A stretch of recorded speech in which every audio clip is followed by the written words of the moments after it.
உன்னை பார்த்த கண்கள் இன்னும் மூடவில்லை.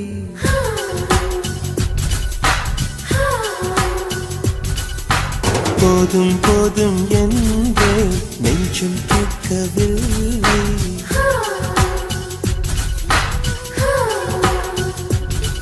ஒரு தென்றல் போல வந்து அன்பே என்னை வேக்க வைத்தார். வள்ளல் போல வாழ்ந்தே உன்னை